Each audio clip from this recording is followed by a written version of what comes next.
My name is Jada Webb. I'm a 7th grade student at Lake Middle School.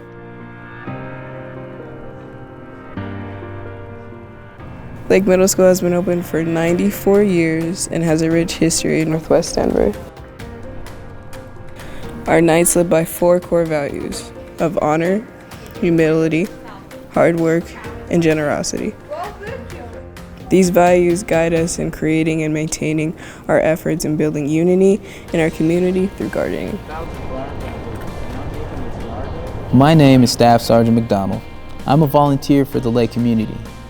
I was in the military for 13 years, and as I left the military, I decided to give back to my community through education.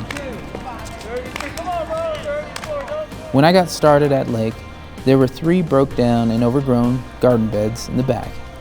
They weren't utilized in years and needed to be reimagined, and that is where the garden journey begins. I began by simply buying flowers and planting them in the back to add life and color for the students when they go out for recess.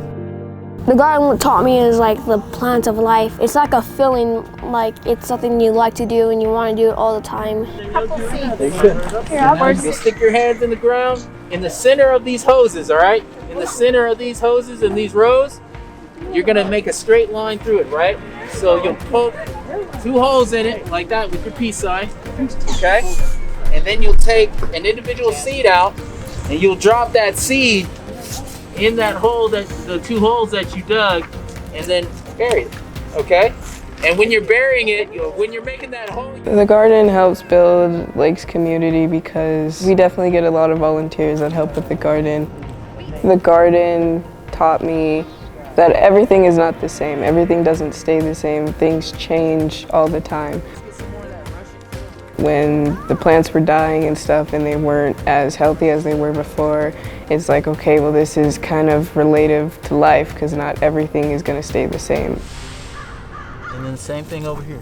I would say you should definitely try it. Even if you don't have a garden at your school, definitely go out and try to find one and help around, getting your hands dirty and helping new lives being born. It's very life-changing, it's very relaxing, it's an escape, I would say. What helps build your community?